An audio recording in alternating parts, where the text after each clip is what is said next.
7:09 de la mañana, sigue con nosotros Simón García, analista político. Le preguntaba, para irnos a la pausa, ¿cómo analizaba usted la posición de Henry Falcón? Han dicho que es un candidato escogido por el gobierno para legitimar las elecciones, han dicho que es un candidato que sigue siendo chavista, pero él ha dicho, en parte de su discurso, que es el candidato de la salvación y de la transición. ¿Se puede ver a Henry Falcón con esta figura?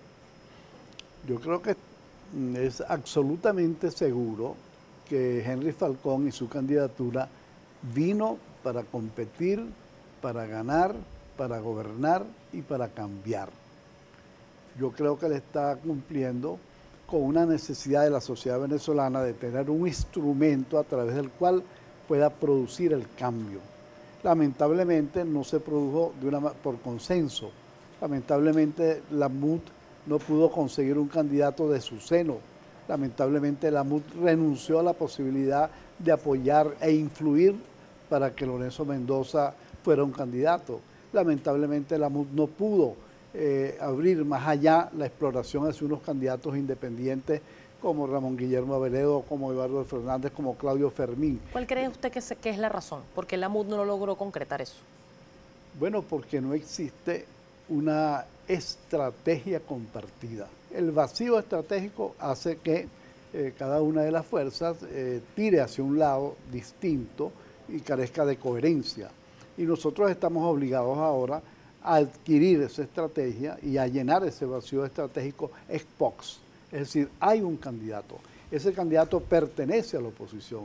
Ese candidato fue el jefe de comando de campaña de Enrique Capriles. Y ese candidato merece ser considerado como la única posibilidad que tenemos los venezolanos de no rendirnos.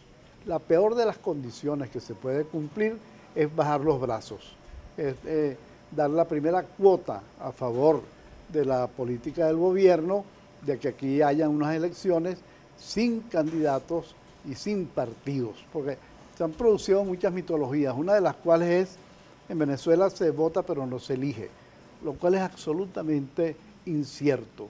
En Venezuela todavía tenemos la posibilidad de votar y de elegir, no solamente de elegir un presidente, sino de elegir un futuro distinto, una sociedad distinta.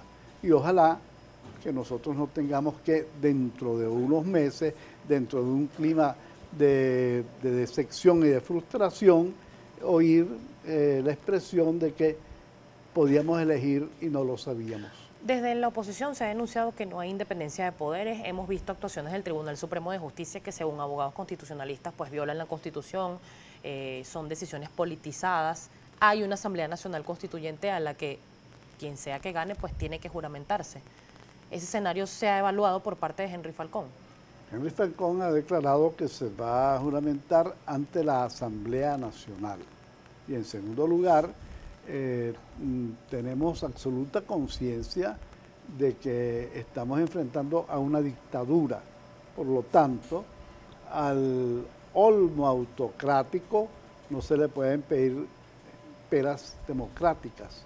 Es decir, nosotros tenemos que bregar, cada uno de los venezolanos, con lo que es la realidad. Y la realidad es un régimen cada vez con mayores tendencias totalitarias, cada vez restringiendo más las posibilidades de participación democrática y los derechos de los venezolanos.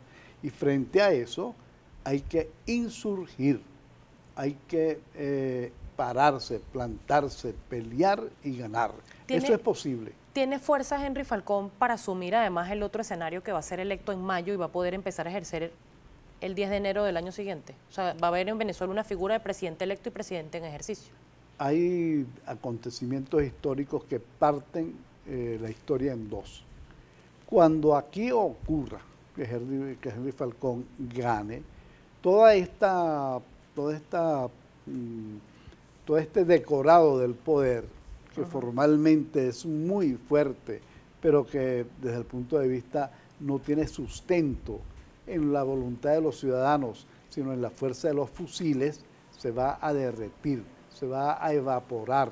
No va a haber ninguna posibilidad de que un pueblo victorioso pueda detenerse frente a este tipo de formalidades y de ilegalidades, según la cual, producida una elección, hay que esperar un año o no sé cuántos meses para que asuma el poder. Señor García, hay participación de la gente a través de @primerapágina y me quiero permitir leerle varios. Juan Carlos Suárez le pregunta o le dice lo siguiente: cada vez que se realizan elecciones en Venezuela se ofrece solo el proyecto país del chavismo.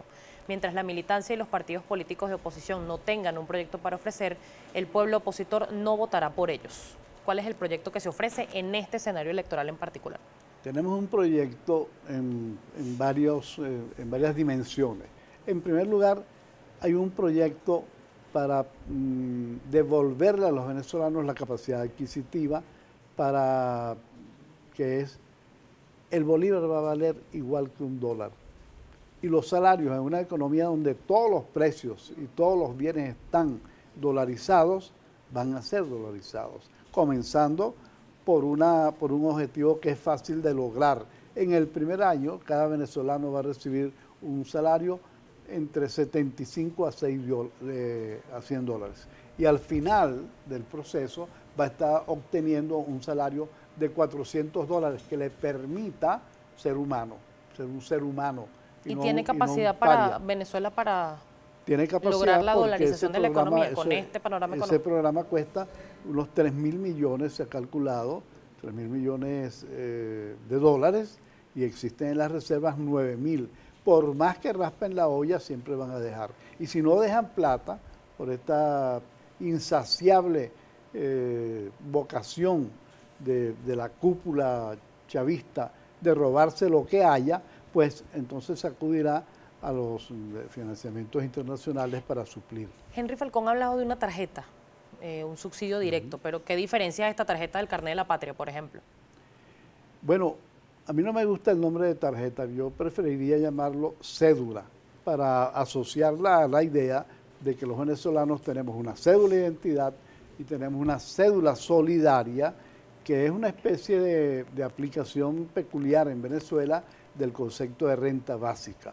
Es decir, en vez de permitir que la renta sea expoliada y sea confiscada por unas cúpulas, vamos a distribuirla entre los ciudadanos venezolanos. Y cada uno de los venezolanos, por el solo hecho de tener la nacionalidad y ser mayor de edad, va a recibir 25, creo que 25 se habla de 10 a 25, creo que dijo 25, el candidato. Exacto, de 10 a 25, entonces, dólares mensuales.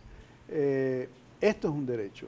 Y en segundo lugar, para fortalecer la gratuidad de la enseñanza, que en Venezuela es gratuita o hay una educación pública gratuita, vamos a profundizar ese derecho para cubrir el costo social de la educación, y cada niño que se inscribe en la escuela, al inscribirse va a recibir $10 mensuales. Entonces, para esto hay dinero.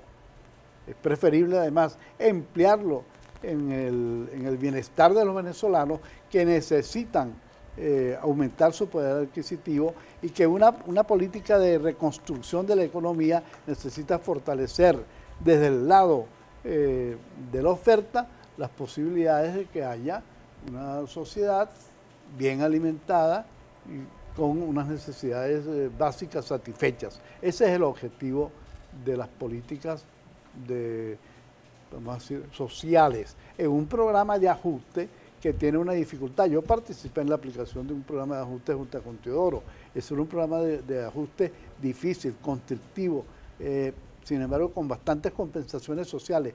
Este es un programa de ajuste expansivo y que comienza por tener rostro humano. Los primeros beneficiados son los ciudadanos venezolanos. Muchísimas gracias, señor García, Encantado. por acompañarnos. Muy buenos días, gracias. Conversamos con Simón García, analista